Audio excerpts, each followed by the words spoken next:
The first sound I heard was her panicked whispering, "Rodrigo, you don't understand. I need that money. My mom." Yes, I'll take care of that woman. Just sign it." That woman? Was I that woman? She didn't even realize I heard her. She came over to me in the living room. "Come on, Mom, just sign here," she said. Her voice sounded different than usual, as if she were in a hurry. It was my daughter, Camilla. She placed the plastic, cold signature guide under my fingers. "What is this, sweetie?" I asked. The texture of the documents was different. It was stiff, thick paper. It wasn't like the cheap, rough paper used by government offices. "Mom, these are the final documents for the salary for the visually impaired. The city requested them. I read them to you last night," she said. Number. She hadn't. That sharp smell of ink hit my nose. It was the smell of the expensive pens notaries use. "Camilla," I said, my voice trembling, "these papers smell different." "Oh, Mom, you're starting again," she shouted. She grabbed my hand and moved the pen around in that plastic space. "You're exaggerating everything because you can't see." "Sign here. We have work to do." I signed. My own blood, my own life. While I was doing this, at that moment I realized that in her eyes, I was worse than blind. In her eyes, I was stupid. But there was one thing she didn't know. Sorry. I forgot to introduce myself. I'm Inez. I'm 52 years old. Years ago, before this diabetes took my eyesight, I was the queen of scents. I was one of Miami's most famous perfumers. I knew which flower corresponded to which emotion. It turns out, I had become so blind that I couldn't even taste the most bitter scent, betrayal, in my own child. That signature I put on that paper, it wasn't the beginning of my end. No, it was just the final knot in a betrayal that had been woven over the years. Can a person be angry with their own child? I couldn't, even now, sitting here, remembering the feel of that cold plastic between my fingers. Somewhere inside me there is still a voice saying, "My Camilla." But that voice is no longer as strong as it used to be. That voice is drowning in pain. Sacrifices made for a child. These are not written down in a notebook, I know. What mother keeps track of what she has done? I didn't keep track either. But now, sitting all alone in my dark world, that ledger opens by itself. On every page is Camilla's smiling face. Ah, the first page of that ledger. Whenever I open it, the same scent always reaches my nose. Today, right now, I'm turning an old bar of soap between my fingers, one of the last pieces left from my workshop. Its edges are rough, its scent gone. But when my fingers feel that familiar notch in the wood, at that moment the scent returns. The scent from 20 years ago. I had a small workshop. In Miami, a small shop with windows covered in bougainvillea. That shop was my refuge. My eyes hadn't betrayed me back then. I saw the world in colors. But for me, the world was more about scents than colors. The air in my workshop. Ah, how can I describe that air to you? When you walked in, it wasn't a sharp lavender scent that hit your face first, but an earthy lavender scent. High-altitude lavender. Then, that heavy, sweet, resinous myrrh scent coming from the back shelves. Hundreds of essential oils stored in glass dropper bottles. The smoky, damp, earthy note of vetiver. The cheerful, bright citrus freshness of bergamot. My shelves were made of wood. Wood that had been polished over the years with oil and scent. Living wood. Even the stones on the floor bore traces of the rose oil and sandalwood that had dripped onto them. This was my sanctuary. I made soaps with my own hands, designed special perfumes. the fruity scent of the olive oil I used to make those soaps, the acrid steam it released when mixed with lye. It was all my life. I was in the workshop that day. I was trying out a new formula, a soap for men, tobacco, cedarwood, and a drop of vanilla. Just as I had found that perfect balance, the doorbell rang. Camilla came. She was 20 years old at the time, maybe. She was in college. Or rather, I thought she was. Her eyes were swollen from crying. Yet when she came in, the first thing that hit my nose wasn't the smell of tears, but the sour, pungent smell of alcohol and sweat, a cold sweat, mixed with fear. "Mom," she said, her voice trembling. I immediately put down the glass rod I was holding. "What happened, sweetie? Are you okay? What's wrong?" She clung to my hands. "I'm ruined, Mom. I'm done for," she told me. She had joined some kind of investment club at school with her friends. It was actually an online game, a card game. She won at first, then lost. The more she lost, the more she played. She got into debt. Now, she had to either find that money or... "How much?" I asked. My voice was ice cold. I was scared. He told me the amount. That amount was exactly the sale price of my workshop, my little sanctuary. It was as if someone had told him that exact amount. "Mom, I swear," he said, sobbing, "just this once. If I don't pay this money, those people will hurt me. I swear. I'll never touch alcohol again. I'll never go to that site again. Please, save me."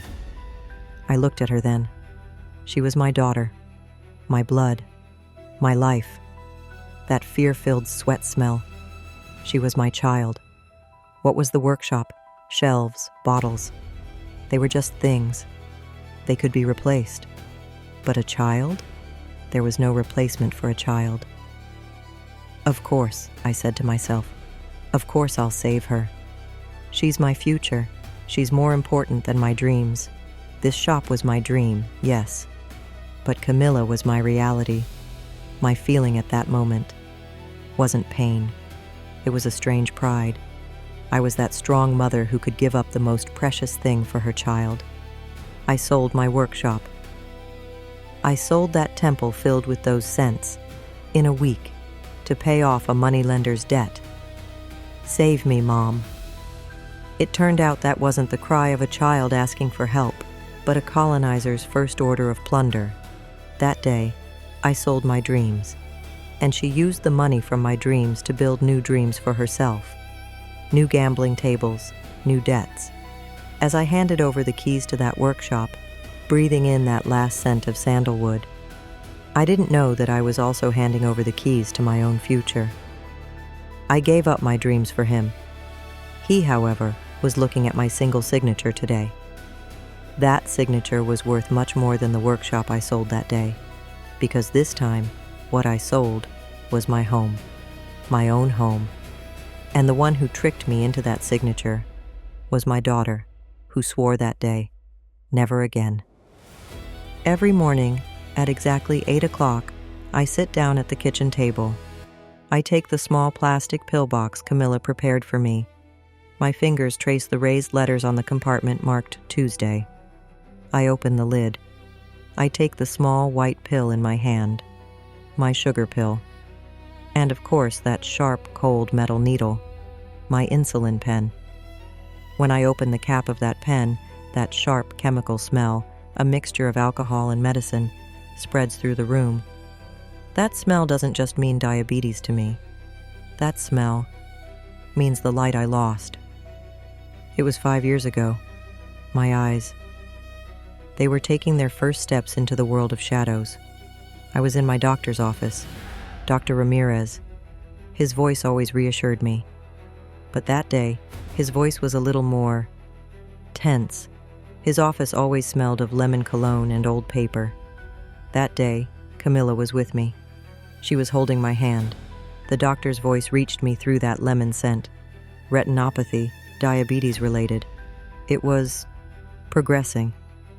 "Inez," said Dr. Ramirez, "we can slow this down. We can even achieve some improvement. There's a new experimental treatment in Miami. It's expensive. Insurance doesn't cover it, but the success rate is quite high." At that moment, a light shone in my blurry world. It was expensive, yes. After selling the workshop, I had set aside some savings, what I called my funeral money. It was just enough for that treatment. At that moment, I thought I could invest that money in my eyes. I imagined being able to read the labels on those glass bottles again, to see the colors of my soaps. We came home that evening. Camilla was quiet. I was excited. "Daughter," I said, "did you hear the doctor?" "Maybe. Maybe I can see again. I'm going to use that money." Camilla's hand found mine, but it wasn't the warm hand of a child. It was like the cold hand of a stranger. "Mom," she said. Her voice was so logical, so mature. "The doctor said maybe. He said experimental. What if it doesn't work? What if we put all that money, our last savings, into those men's pockets for nothing? But what if it does work, Camilla? What if it doesn't? That money is our security. This house. If tomorrow we get a bill, if something happens. With that money, at least we can keep our house. Besides, what's the point? I'm here." She paused. She held my hand tighter. "I'll be your eyes, Mom. I promise. I'll read everything to you. I'll take you everywhere. Instead of giving that money to those doctors, let's save it for our future. Please?" Ah, that promise. "I'll be your eyes." Could there be a sweeter sentence for a mother? My child was sacrificing herself for me, to take care of me. She had matured so much. She was worried about me, not for the money, but for our future. At that moment, the light of hope inside me went out, yes, but something warmer took its place, a child's love. My daughter is so thoughtful, I thought to myself. She will take care of me. I don't need to risk that money. She is by my side. That is more valuable than seeing. That night, I shelved the idea of surgery. I left the money in the bank to keep it safe for our future. I will be your eyes. Today, I understand what those words meant. She became my eyes, but not to show me the world, to hide the world from me. That day, while begging me to refuse the treatment, she had already spent part of that money. She was planning to spend the rest. My blindness would be his freedom. And it was. If I had spent that money on my eyes that day, maybe I would have seen those papers today. When I smelled that fake notary scent, when I felt the texture of that paper, I would have said, "Stop." But I couldn't, because my daughter, who was my eyes, had placed those papers in front of me as payroll documents. My blindness became her greatest weapon. I regret not getting that treatment, but I regret trusting her with the money for that treatment. That money would have saved my eyes, but she used it to pay off her own gambling debts. The other day, Mateo came. Mateo is my volunteer reader. He comes from the library. He's a good kid. He was going to read the newspaper to me. When he came in, he said, "Sorry, Miss Inez, I got caught in the rain." The smell of that damp coat, the smell of cheap detergent, you know, the sharp chemical mountain breeze they sell in supermarkets. It stung my nose. And in that moment, that sharp, fake smell took me back 6 months to that last big fight I had with Camilla. After I lost my eyesight, I had one luxury left, my scent library. I had sold the workshop, but I had kept my most valuable oils, my formulas, in a small wooden box, maybe 20 or 30 little bottles. These were my treasure. Real Bulgarian rose oil. A fortune would be paid for a single drop. Original ambergris, that deep animalistic scent of the ocean and salt, and that special jasmine, my signature scent. I had it brought from Egypt. At night, When I was alone, I would open that box. I would open the bottle caps and smell them. Those scents were my photographs. That jasmine scent reminded me of my first dance with my late husband. That sandalwood scent reminded me of my father's carpentry workshop. That box was my memory. One day, Camilla said, "Mom, this box is gathering dust here. Come, I'll put these on the shelf for you. It'll be easier for you to find them." "Oh, my dear," I said, "don't touch them. They are very precious." "Don't worry, Mom," she said in her usual cheerful, fake voice. "I'll take better care of them than you do." A few days later, I wanted to pick up the box. I felt like it. I needed that jasmine scent. Camilla brought the box. I opened the lid. I found the bottle with my fingers. I knew where it was by heart. I opened the lid. And the scent that hit my nose wasn't jasmine. It was a sharp, alcoholic, headache-inducing fake scent, like the detergent scent on Mateo. "Camilla!" I yelled. "What is this?" "This isn't my jasmine." Her voice came from the kitchen. "What are you talking about, Mom?" "It's the same bottle." I put it there. "I'm telling you it's not," I said, my voice trembling. "Are you messing with me? This is synthetic. This is cheap perfume." She came over. She put her hand on my shoulder. "Mom, calm down. You're mixing things up again." "Mixing what up?" I yelled. "I may be blind, but I haven't lost my sense of smell. This is fraud." That's when her tone changed. The sweet girl was gone, replaced by a cold, impatient stranger. "Mom, I don't know if you realize it, but the doctor said your diabetes affects not only your eyes, but also your nerve endings. Maybe your nose. Well, it's not what it used to be." I paused. She continued. "What difference does it make anyway? It's just smell. It's just a smell. You don't do anything with those oils anymore. Forget it. I'll get you a new one." I was devastated. Was she implying that I had lost my mind? My nose. My identity. The one thing I had trusted my whole life. When my eyes were gone, I prayed, "God, spare my nose." Was that going too? What if Camilla was right? What if I really was starting to lose my mind? In that moment, surrounded by that fake jasmine scent, I felt so small, so helpless. "Maybe you're right," I whispered. "Maybe I'm not the same anymore." That day, I closed the lid of that box. That day was the day I started to doubt myself. Today, I know. That day, there was nothing wrong with my nose. That day, there was nothing wrong with my nerve endings. The problem was in Camilla's conscience. She sold my precious oils, my library. Those bottles worth a fortune, one by one. Instead, she filled them with those cheap synthetic scents she bought at the market. Why? For gambling debts. She stole not just my memory, but my identity. She made me doubt my own mind. So that day, when she put that paycheck document in front of me, when I smelled that sharp notary ink, when I said, "This scent is different," and she said to me, "Oh, Mom, you're at it again. You're exaggerating everything because you can't see." That moment, I remembered that fake jasmine scent from 6 months ago, and I fell silent. "I'm exaggerating again," I said to myself. "I'm misunderstanding again." And I signed it. It turned out that he had stolen not only my oils, but also the last shred of confidence I had in myself. That signature was not a sign of my blindness, but of the doubt he had planted in me. The days after I signed that document, those days weren't like walking in a fog. What does fog mean to a blind woman? Number. Those days were like slowly suffocating inside an airless box. Not my faith in Camilla, but the last shred of faith I had in myself had melted away on that piece of paper.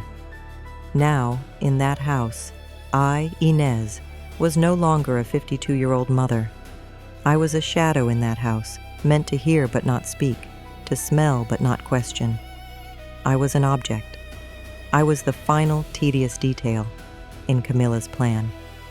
That weary, "Oh, Mom," when I told her the smell is different. It was a repeat of that fake Jasmine moment when I doubted my own mind. And I was silent. Again. But the cruelty didn't end with that signature. That signature was just the beginning.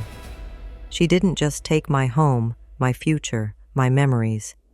She did everything she could to turn my present into hell. Cruelty doesn't come in big events. It's not like in the movies. Oppression seeps into your soul every day, drop by drop. Just like water seeping through a crack, it breaks down a huge rock. Camilla's oppression was like that. She slowly broke me down, making me unsure of my own mind, my own senses.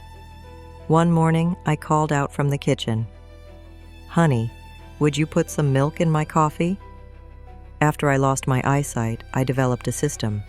Everything had its place. But Camilla lately, as if she enjoyed it, had started moving everything around, salt in the sugar bowl, coffee in the flour container. "I'm helping you, Mom," she would say. Number. She was taking away my control over my home, that last shred of independence. She put the milk in front of me.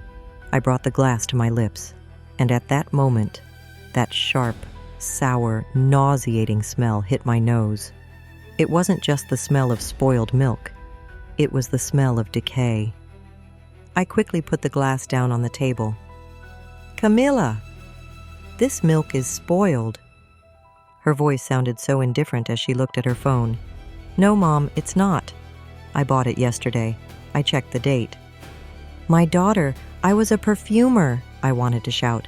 I had a nose that could distinguish hundreds of notes in a single flower. How could I not know this milk is spoiled? But I couldn't yell, because that fake Jasmine moment came to mind. "I'm sure," I said, my voice trembling. "The smell. It's awful." Camilla got up from her chair. She took the glass from my hand. At that moment, I expected to hear her bring it to her nose, to see her face scrunch up in disgust. But nothing happened. "Mom," she said in that fake patient voice, "calm down. Remember that article I read to the doctor yesterday? Diabetes can also impair your sense of smell, just like those expensive oils. It's probably because of your medication." She poured the cup into the sink. "Don't worry," she said. "I'll make you black coffee." At that moment, along with that spoiled milk poured into the sink, the last crumbs of my self-image were poured out too. What if she was right? What if I really couldn't tell the rotten from the fresh? My most trusted tool, my nose. Was it betraying me too? That day, I needed everything Camilla offered me, every scent she called safe. She had sealed not only my eyes, but also my nose. I had one more small source of income. A small pension, symbolic though it was, paid every 3 months from that perfumers association I had joined years ago. It always arrived on the 15th of the month as a check in the mailbox, and I always recognized that check by the voice of our postman, Carlos. Carlos was a cheerful man. He always hummed the same tune as he delivered the mail, La Bamba. That morning was the 15th of the month. I was sitting on the balcony. The sun was warming my skin, and I heard it. I heard Carlos's cheerful whistle. La Bamba. Then that familiar sound, the sound of the metal mailbox lid opening and closing, and immediately after that, the thick envelope hitting the marble floor with a loud thud. I called out inside, "Camilla!" "The mail has arrived." It was Carlos's voice. The check must have arrived. Silence. "Camilla." A few minutes later, she came shuffling in her slippers. "What is it, Mom?" "I said the mail, sweetie. Look." It must be a check. I heard her go to the door. She came back. "There's no mail, Mom," she said. "Just a bunch of junk. advertising flyers. I threw it all away. How is that possible? I said. I heard it. I heard Carlos. I heard the envelope. And then, in that moment, she let out that cold, icy voice. Mom. What do you think you heard? It's the neighbor's mail. We didn't get anything. Besides, what good would that 3-cent check do? It wouldn't even cover your medicine. I take care of you. What more do you want? That evening, Camilla had gone out. I knew the check had arrived. A voice inside me said, "Go look." But where would I look? Could a blind woman search for a check in the trash? I slipped quietly into her room. With my hands, I felt around her desk, and I found it. The check, that familiar, bank-headed, slightly rough paper, and the sharp smell of ink on my fingers. At that moment, what would I do with that check? I went back to the room, and that night, I smelled the expensive liquor she bought with that check and the cheap men's perfume on her when she came home, staggering. With my money. With the money from that check, which he thought I didn't hear, didn't feel. That night, I lost not only my money, but also my voice. I had a soulmate, Mateo, that kind-hearted boy from the library. He came once a week and read books to me, newspapers, magazines. He was my window to the outside world. When he came, Camilla would always frown and say, "What's the point? I'll read to you." But she didn't. That day, I waited for Mateo. He didn't come. "Camilla," I said. Mateo didn't come. "Why don't you call and ask if he's okay?" "The phone is broken, Mom," she said, again in that indifferent voice. "It was broken yesterday, too. There's a problem with the internet line. Everything is connected to it. I called the repairman. They'll come." I couldn't believe it. I picked up the phone receiver. There was no familiar dial tone, just dead silence. "How is that possible?" I said. "Just yesterday." "Yesterday," he said. "That's how technology is, Mom. You wouldn't understand. It breaks down. Besides, what are you going to do with the phone? Who are you going to call?" "I'm here." That day, I was scared for the first time. Really scared. In that house, I wasn't alone with my daughter. In that house, I was a prisoner. With a guard. He had cut off my last connection to the outside world, that kind voice of the little librarian. He had stolen my smells. He had stolen my money. Now, he was stealing the sounds. He was burying me in my own darkness, in my own silence. 3 days passed. No one came, no one went. No ringing phone, no rustling of books, only Camilla's mocking breath. Only those "you lost" sounds from her online gambling sites that I had now memorized. During those 3 days, I saw the depths of despair. I was no longer Inez. I was a pile of flesh that Camilla was responsible for looking after, one that didn't speak, hear, or feel. Until that 4th day, that last drop. Not the straw that broke the camel's back, but the one that shattered the camel's back. That day, at the very bottom of that despair, I was home alone. Camilla had left in the morning, saying she had urgent business. She was probably spending the money from that last check she had stolen somewhere. The house was silent. A suffocating silence, like the silence of that dead phone. I was bored. My soul had soured, like that spoiled milk. I wanted to remember. I wanted to remember something good, something I had lost before my eyes. My husband, my Alejandro. Alejandro was the scent of my life, strong, warm, reassuring, just like that special perfume I designed for him. Years ago, before I sold my workshop, I made a scent for him. It had a hint of tobacco, a touch of oak moss, and a lot of vetiver's earthy, smoky scent. That was Alejandro. When he died, that scent was the only thing I had left of him. I had kept that bottle like a treasure, in the top right drawer of his old wooden desk. I knew where it was.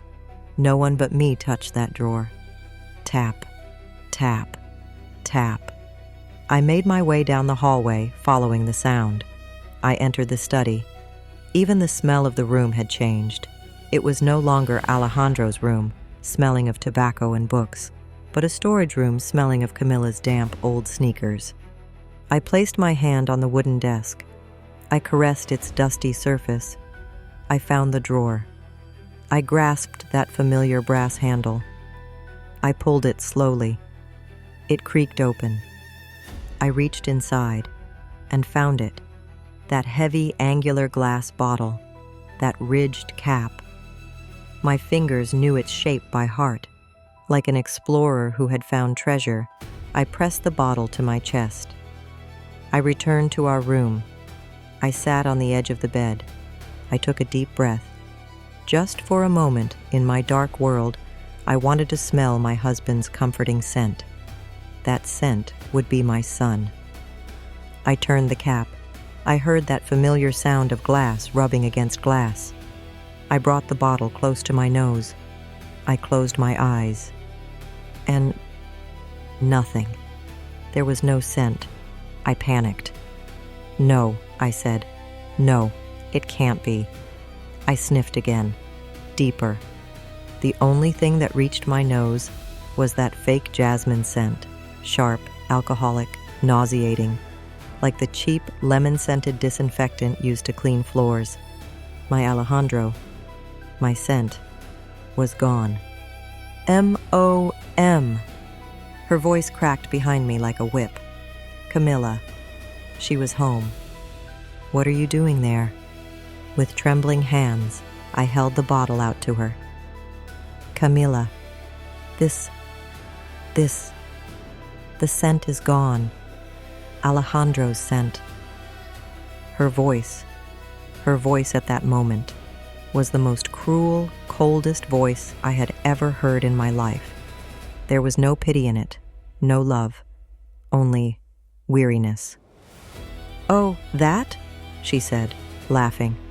You mean that old smelly thing? I threw it away. That brown liquid inside, it was disgusting. I froze. The world stopped. My breath caught. You threw it away? Of course I did, Mom, he said, as if it were the most normal thing in the world. When I saw that beautiful bottle, look, I filled it with cleaning solution. It's great for polishing the bathroom tiles. It's much more useful than your old scent, I assure you. At that moment, the bottle slipped from my hand. It fell to the floor. But it didn't break. Only that cheap disinfectant smell spread across the carpet. He had stolen my husband's memory, my last refuge, to polish tiles. This wasn't like spoiled milk. This wasn't like a stolen check. This wasn't like a cut phone line. This was the murder of my soul. Camilla shrugged and left the room. I'll make dinner, she grumbled. I remained there, on that disinfectant-smelling carpet, at the edge of my bed. I didn't cry. For the first time, I didn't cry. That hopeless, helpless woman inside me. She had fallen to the floor with that bottle, but she hadn't broken. Number. Slowly, very slowly, I got up. Something was awakening inside me. It was something caustic, like the caustic soda in my workshop. It was something deep, like the smoky, dark scent of vetiver. Anger, pure, ice-cold, sharp anger. It had used my loss of sight, my helplessness, my blindness. It had poisoned my sense of smell, my mind, with gaslighting. It had planned to take my money, my home, my future. But what it did last? It wasn't a mistake. It was a declaration of war. And in that moment, in the midst of that ice-cold rage, I made a decision. I was Inez. I was 52 years old. I might have lost my eyesight, but I hadn't lost my mind. I hadn't lost my nose, And most importantly, I hadn't lost my memory. Camilla had made a huge mistake. She had pulled me out of that dark pit of victim psychology with her own cruelty. She had awakened me. She had underestimated a blind woman. But worse, she had also underestimated my stupid habit. She had forgotten that little thing that had been my only confidant since my eyes closed. She had forgotten that little innocent tape recorder of mine that recorded everything. Everything. When she talked to me, when she told those lies, when she made those debt collection calls, she thought I was just a blind wreck. But I was listening, and I was recording. At that moment, I walked over to that old sewing box under my bed. My hand touched that cold metal surface. I found the familiar indentation of the play button. The game is over, Camilla. You thought you erased my memories. You thought you stole my future. But now, I will erase your future. And I'll do it with your own voice, with your own words. That cheap disinfectant smell spreading through the room. It was like acid poured over the memory of my husband.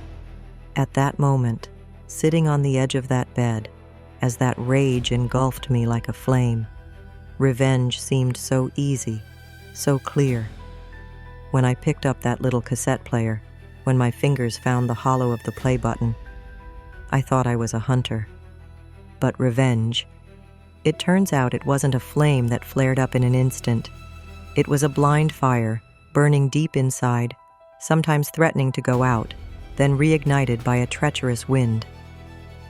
That night, after Camilla went to bed, when the house fell silent, free from the disgusting sounds of the gambling site, I quietly pulled out that sewing box from under my bed, that old, small, black cassette player. It was my confidant.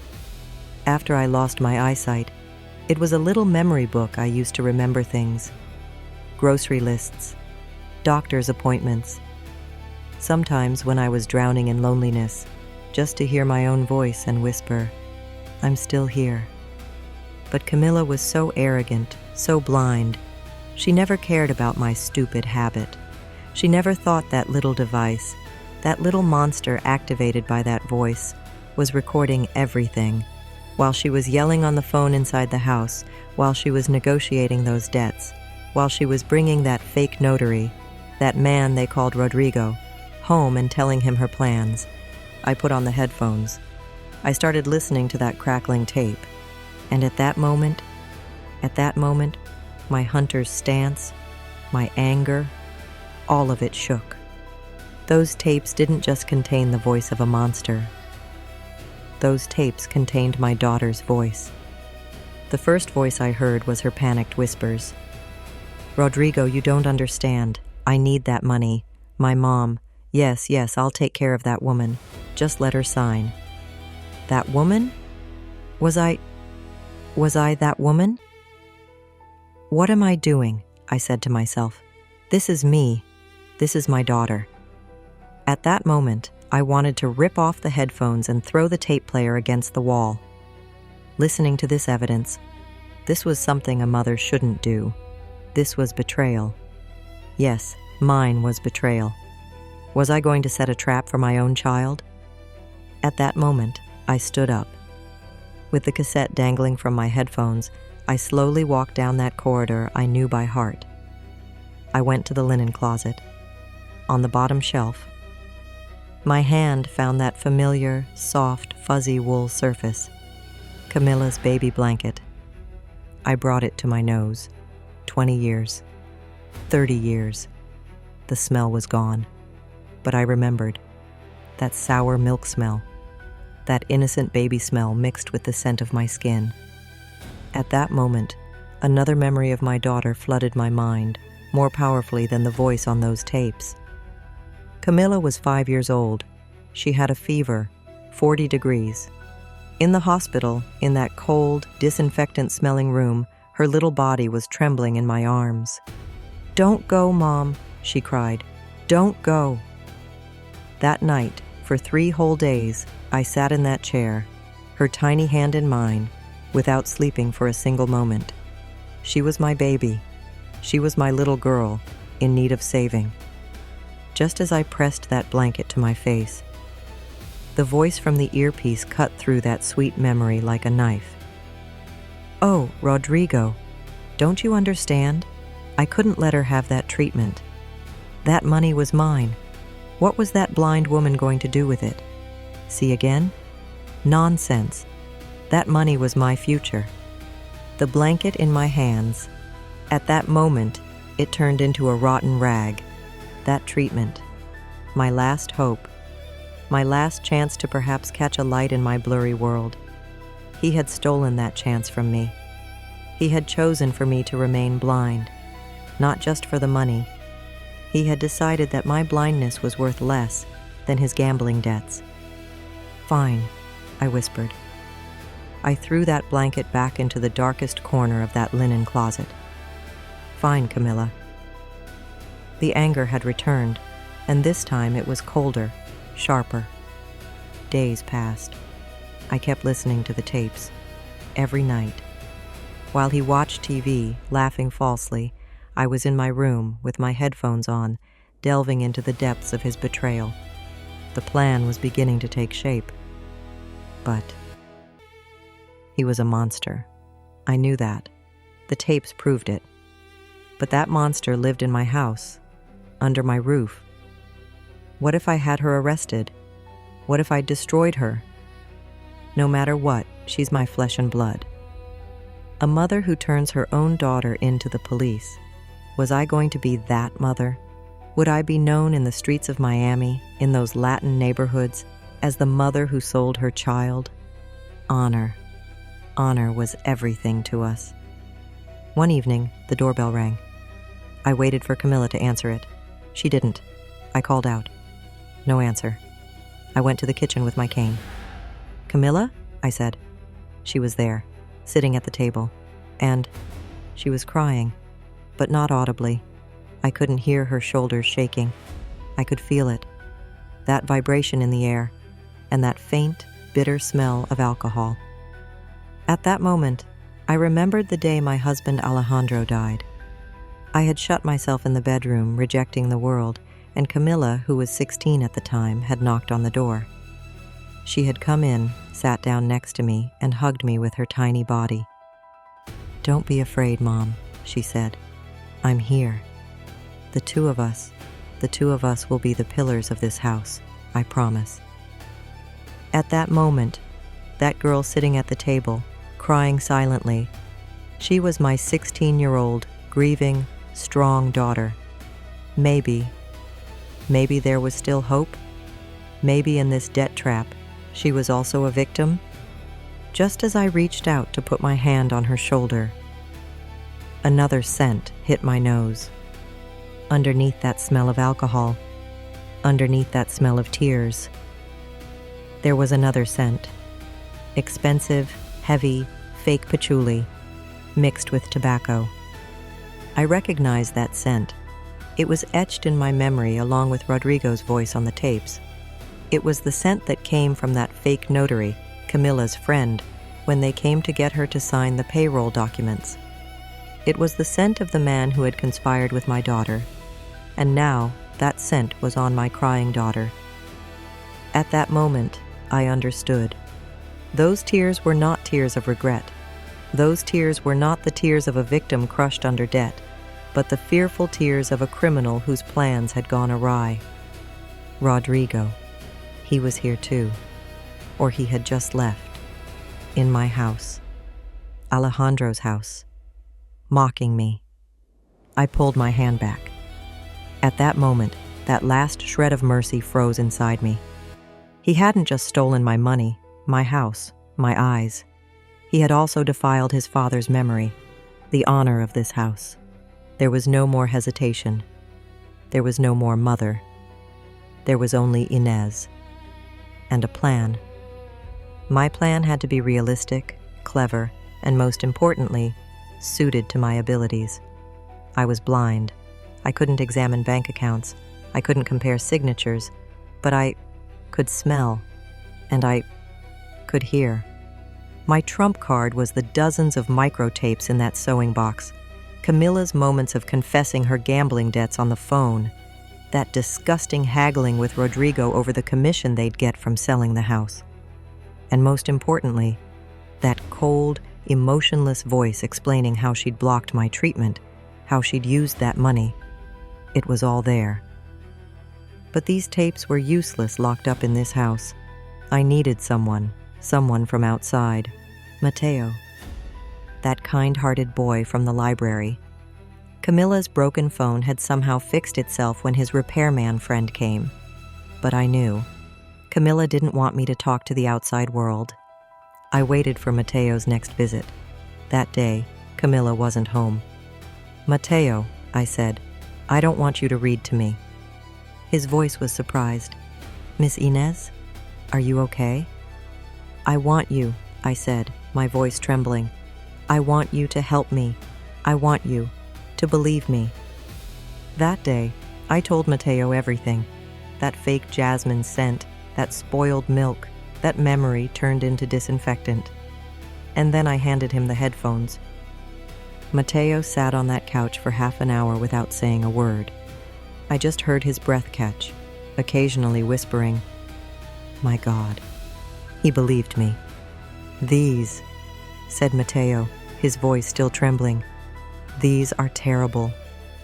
We have to go to the police." "No," I said, "not yet. This was a matter for a Latin family. It had to be resolved with honor, not on the street. The police will ask if these tapes are legal. Number, we need more." My plan was simple. "Take these tapes," I said. "In your library. Can you digitize them? Make copies. Take them somewhere no one knows about. Then bring the tapes back to me." As if nothing happened. That week, Mateo said he was working on a project in the library's archives and took the tapes one by one every day. He copied them. He uploaded them to a secure cloud account. He was my eyes, my hands. Mateo found a lawyer for me, an old lawyer, an old friend of Alejandro's, Miguel. I hadn't seen him in years. Miguel came to my house. Camila was home. "I came to visit an old friend, Inez," he said. Camila made him coffee with that fake smile of hers. "How kind of you, Uncle Miguel." While Camila was in the kitchen, I whispered to Miguel, "The inside pocket of your jacket." I put the small USB stick Mateo gave him, full of digital copies of the tapes, in his pocket. Miguel called me that night. "Inez, my God, this is monstrous." "What are we going to do?" I said. "Simple," Miguel said.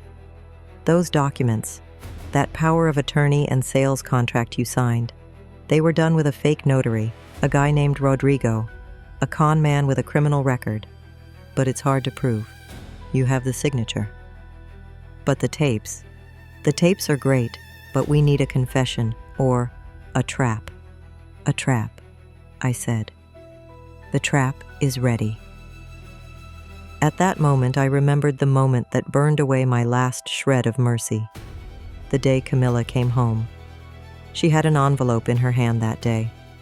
"Mom, great news," she said with that fake cheerfulness. "They're honoring me for having a wonderful mother like you. The local association is organizing a charity gala. I'm the guest of honor." At that moment, I didn't know how empty those words were.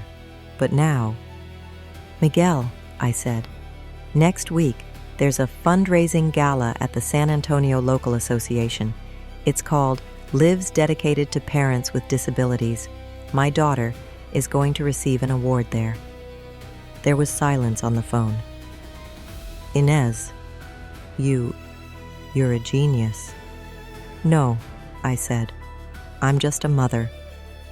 And on my daughter's most important night, on that stage, I want to be there with her." The plan was simple. That night, Camilla would go up on stage as the sacrificial child. She would shed those fake tears. And at that very moment, my perfumist talent would come into play. I told Mateo, "Rodrigo will be there that night. Camilla will give him his share after she sells the house. I'll recognize him by his scent, that fake patchouli. The moment he enters the hall, let me know. Our lawyer Miguel would be in the hall that night. The sound technician was set up. Mateo would be my eyes. And I would be that helpless blind woman sitting in the dark. Until the lights turned on me. Camilla had used my blindness as a weapon. Now I would turn her arrogance, her sacrificial child mask, into a weapon that would bring about her end. That hall. How can I describe that hall to you? For a blind woman, places consist of sounds and smells. And that hall reeked of hypocrisy. At my table, I held Mateo's kind hand tightly. He was my eyes. Crowded, he whispered in my ear. All the local press is here, Mrs. Inez. Camilla, on stage, in that white dress. She looks like an angel. Angels, I whispered. Don't smell like disinfectant, Mateo. The air was filled with the shrill chirping of forced laughter, the clinking of glasses, and the hotel smell of those stale flower arrangements and cheap carpets hanging in the air. The plan was simple. My lawyer Miguel was next to the sound technician. Mateo was next to me. And me, I was just waiting. For what? Not a sound. A smell. Camilla, the guest of honor that night, took the stage with her fake modesty. Applause. At that moment, the sound of that applause was more deafening than the silence I had experienced when I smelled that rotten milk. "Thank you," said Camilla. Her voice was so sweet, so sincere, completely different from the voice on those tapes. But I'm no hero. An awe spread through the hall. "I'm just a child," she continued. Her voice began to tremble with fake emotion. "My mother, Inez. She is my world. She is my light. Yes, she lost her eyes, but she taught me how to see." My stomach churned. I reached for the small bag under the table. Inside was the bottle that defiled my husband's memory. Camilla continued her angelic act. "Caring for her is not a burden. It's an honor. This plaque isn't mine. It's for her endless sacrifice."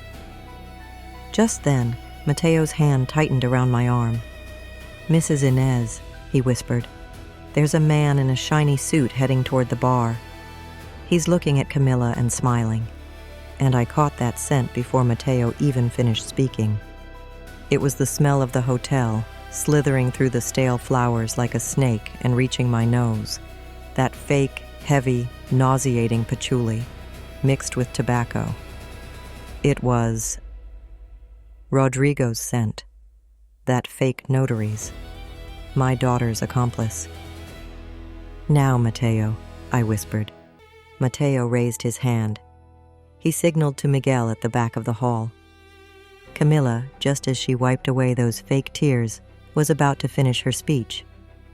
"And that's why, no matter where my mother is..." She was cut off. There was a crackle from the speakers.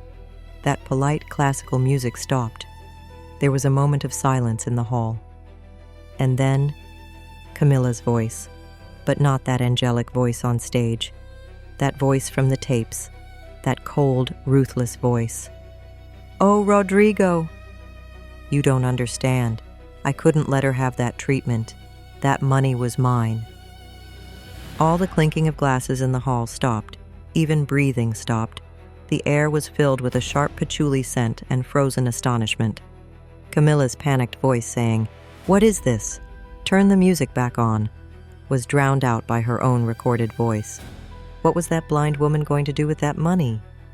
See again? Nonsense. That money was my future.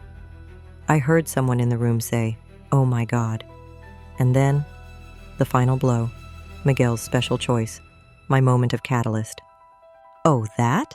You mean that old stinky thing?" I threw it away. That brown liquid inside. It was disgusting. "Look, I filled it with cleaning solution. It's great for polishing the bathroom tiles." At that moment, Camilla's scream on stage was a confession. "Turn it off! Turn it off!" "Get up, Mateo," I said. Matteo stood up, trembling. I held onto his arm, not my cane. He slowly led me across the stage, through the horrified silence. The lights. I felt the warmth of those powerful stage lights on my face. I knew everyone was looking at me. At that blind woman.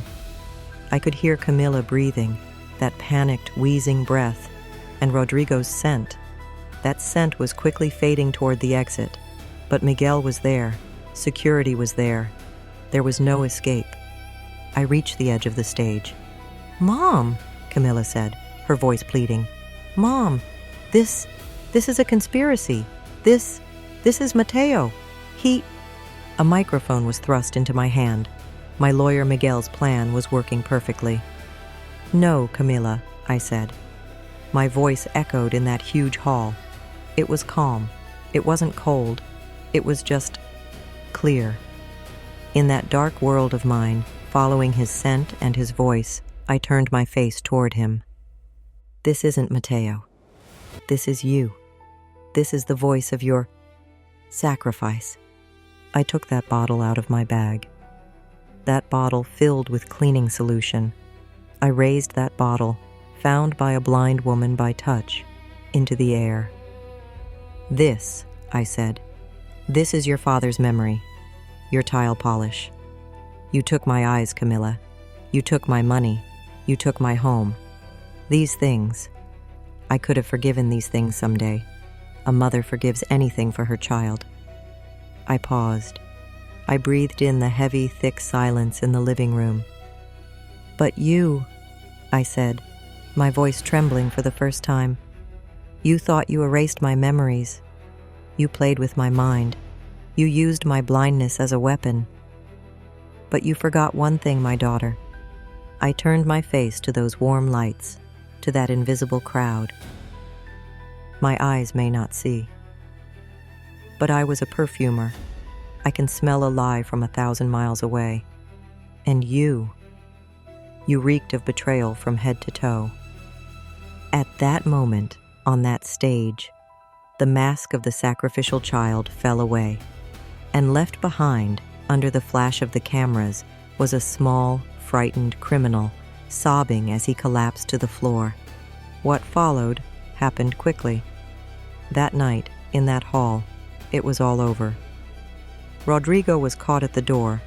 That fake notary turned out to be a convicted fraudster. Camilla, that night at the police station, when they compared those fake documents she thought I had signed with the digital tape recordings, she confessed everything. I wanted the trial to be closed to the press, but that was impossible. The selfless son who robbed his blind mother. The headlines were ruthless. Camila and Rodrigo were sentenced to prison for aggravated fraud and exploiting a vulnerable individual, the house. Since the signature was forged by a fake notary, the sale was immediately canceled. My house was returned to me. Did I go back to that house? Once. Just once. I went with Miguel. I opened the door. The air inside was heavy. That stale patchouli smell, that cheap alcohol smell, that decay. It was all there. It was no longer Alejandro's and my home. It was a crime scene. "We're selling it," I told Miguel. "Everything. Everything inside. Put my daughter in jail?" Number. No mother would want that. But the woman who walked into that courtroom was not a mother. I was a woman seeking justice. That night, I didn't send Camila to prison. The arrogance, the greed, the disloyalty on those tapes. She condemned herself, with her own voice. Today, 6 months have passed. Do you know where I am now? Not on the crowded streets of Miami. I'm in a quieter place, in a small shop. With the money from the house I sold, I opened a small workshop, just like the old one. But it's not dark here. The windows are open. The scent of honeysuckle, not jasmine, fills the room. The smell of sea salt drifts in. On my desk, in front of me, there are glass bottles, droppers. "Matteo," I say, "can you pass me that bergamot bottle?" No, not that one. The Italian one. Its scent is greener, brighter. Mateo quit his job at the library. He's my apprentice now. Mrs. Inez, he says with a smile. How can you tell just by smelling it?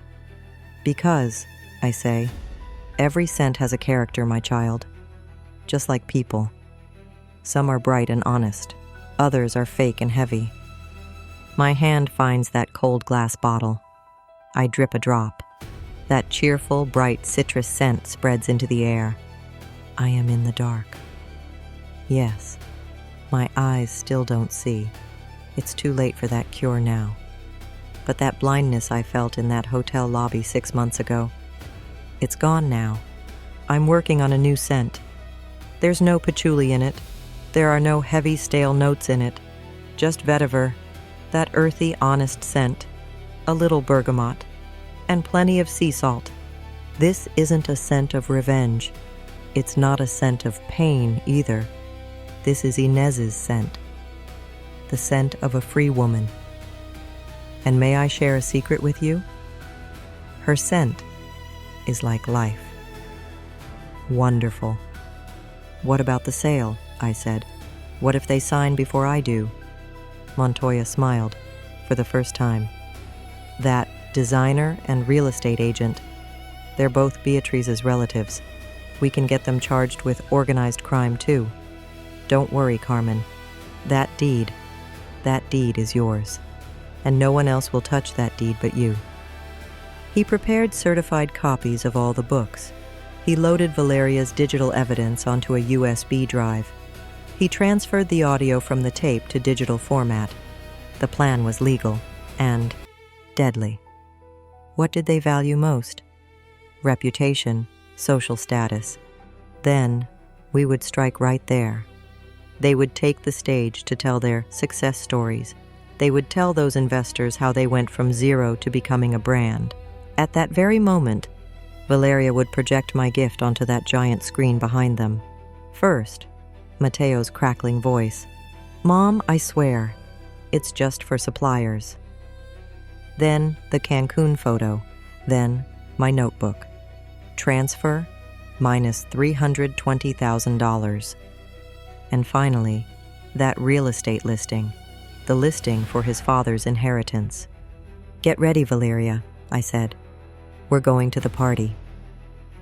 That night, I remember walking to that hotel that night, that luxurious penthouse. Everything was glass. All of Miami sparkled beneath those fake people's feet. The doorman looked at me. I was wearing my old but best dress, black, simple. There were no flower stains on me. My hair was pulled back. The bandage on my arm was pure white, clean. Name, please, said the man, sizing me up. I'm Carmen Rivera, I said. I'm the special guest of my daughter-in-law, Isabella. The man found my name on the list. He was surprised. He wasn't expecting me. The dusty baker.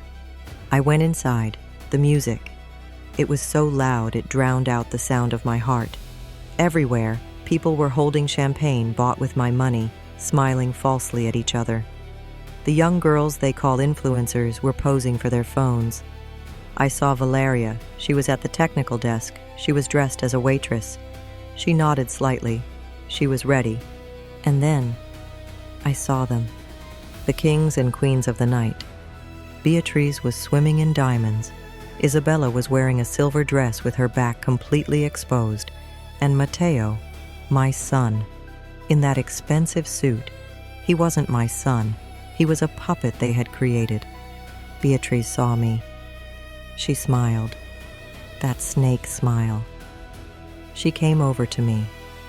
Carmen, querida, so you made it, she said, her voice louder than the music.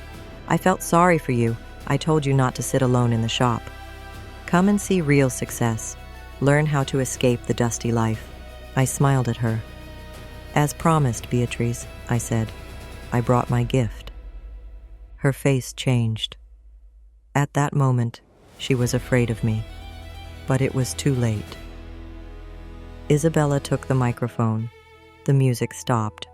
On the giant screen behind her, it said, Bella's Bites, Global Success. Welcome, she chirped. Tonight, we celebrate the birth of this brand, created from scratch by me and my husband, Matteo." The crowd applauded. Those potential investors, those men in expensive suits sitting in the front row, were taking notes. "We worked hard," said Matteo. "We left old, outdated ideas behind. We stepped into the digital world." Isabella continued. "Some didn't understand. They called us dusty.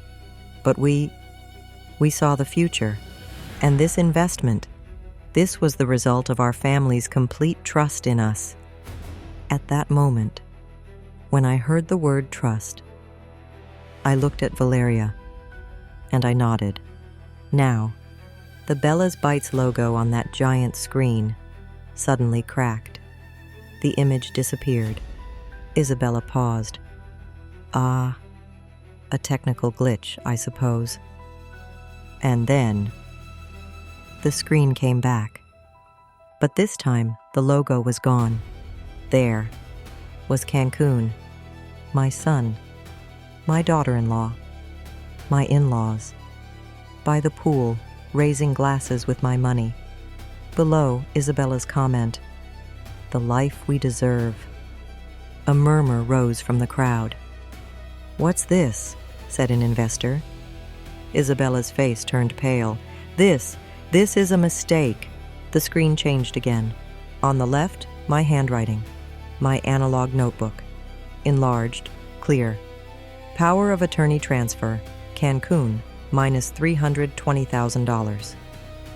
On the right, that real estate listing. "Pasteleria Rivera, for sale." Beatrice jumped up. "Turn it off, turn it off." But it was too late. Everyone had seen it. Isabella shouted into the microphone, trembling. "It's a lie! These are lies! He gave us this money. It was a gift. He trusted us. Right, Matteo?" Matteo was frozen. "He trusted us!" Isabella screamed. I slowly walked forward, through the crowd. "Trust?" I said. My voice echoed in that hall, even without a microphone. "A gift, was it?" I gave Valeria the final signal. And then there was a crackle from the speakers. And that voice cut through all the fake music, all the whispers, like a knife. My tired, pained voice, "Power of attorney." For what? And then Matteo's voice, clear, strong, and deceitful. "Mom, I swear, just for the suppliers, Senor Rodriguez's flour, milk, and your hospital bills. I won't touch anything else. I promise." That voice recording, that promise, hung in the air. In the hall, there was deathly silence. The hands holding those champagne glasses froze. Everyone was looking at me. And then I raised my bandaged arm. "This," I said, "this is the arm that burned when he gave that promise." "I am Carmen Rivera," I said. I looked at those investors. "I am the owner of that shop, that dusty shop. Those old ideas were my 30 years of work. That money they called a gift was my mother's heirloom gold." Isabella collapsed to the floor, sobbing. Her silver dress lay like trash on the expensive marble. "Beatrice, liar, slanderer," she shouted, but no one was listening to her. "This Bella's Bites brand," I continued, "it wasn't built from scratch. It was built on my hospital bed, on top of my pain. And then I looked at Matteo, my son. He was crying, silently. "I remember the day I bought you that bike," I whispered, just loud enough for him to hear. "But you didn't just sell your father's legacy, you sold that 6-year-old boy, too." At that exact moment, the salon doors opened. Senor Montoya and 2 police officers beside him. "Matteo Rivera, Isabella Rivera, Beatriz Solano," said Montoya's calm voice. "You must come with us on suspicion of breach of trust, organized fraud, and elder abuse." That moment, chaos erupted. Flashbulbs were popping. Those influencers. Now they were filming this spectacle. This would get them more engagement than their Cancun photos. Beatrice screamed. She scratched. "Don't touch me! Do you know who I am?" They lifted Isabella off the ground. In that silver dress, she was just a small, pathetic thief. Mateo, he didn't resist. As the officers took him away, he turned and looked at me. His eyes, those eyes said, "Mom, help me." I turned my head away. The notebook was closed. As I descended from that attic, what I left behind was not just a ruined party. Behind me, I left the burnt-out lives of those 3 parasites, feeding on my ashes. That night ended at the police station, of course. Senor Montoya laid everything out on the table, my analog notebooks, that crackling analog tape, and Valeria's digital screenshots. The trial didn't last long. The evidence, they said, was overwhelming. Beatrice, she was the mastermind. She was the organizer. She got the most for organized crime. I don't know, 7 years? 8? She'll lose her bronze for a long time. Isabella, she was the brand. She got jail time too, but less. I think she said, "I'm sorry," she cried. For her, the collapse of her reputation was worse than anything else. Bella's bites? In the neighborhood, they call her Bella's busted now. That influencer world. It spat her out in a day. And Mateo, my son. He cooperated. He confessed everything. He explained how his mother, his wife, manipulated him, how she deceived him. His sentence was suspended, a heavy community service sentence. And of course, the $300,000 he stole from me, he'll pay it back, penny by penny, working for the rest of his life. He called me, after the court, just once. "Mom," he said. His voice was like it was the day he got his first bike, like a child. "I'm sorry." I paused. "I know, Mateo," I said, "but an apology doesn't fix what's broken. It just shows you understand why it broke. Go fix your life, but away from me." I hung up. That chapter really had to be closed. But what about me? What did I do? The bank insurance returned some of the money, but most of it was gone. It went to those lobsters, that champagne. But my honor, that came back. The day after the party, Senor Rodriguez, the flower supplier, was at my door. He had a sack of flour on his shoulder. "Carmen," he said, taking off his hat, "I apologize on behalf of the whole neighborhood. We believed you, but those rumors—" "I know, Senor Rodriguez," I said. He left the flour on the counter. "Consider it a debt," he said, "whenever you want." I didn't sell the shop, that shop. I couldn't. It was my lifeline, but I changed it. Those walls they called dusty. Yes, I painted them, but not with that fake white marble. I painted them that warm yellow my husband and I chose.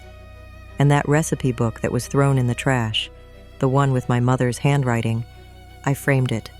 Now it hangs on the wall right behind the cash register for everyone to see, so they know how deep my roots go. My oven, that oven bought with my mother's gold, it's still burning. My burned arm healed. Yes, there's a scar, a faint scar from my elbow to my wrist.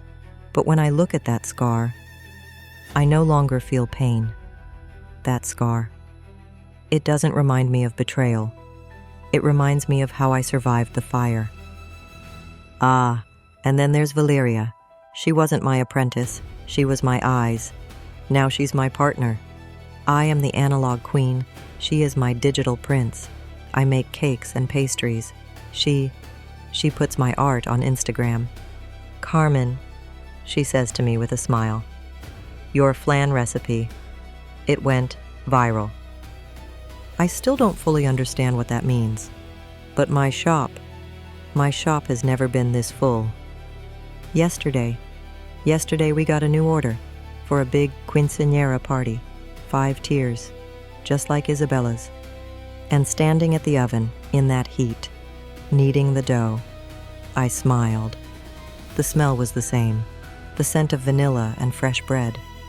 But this time, it wasn't the smell of burning, it was the scent of a new beginning.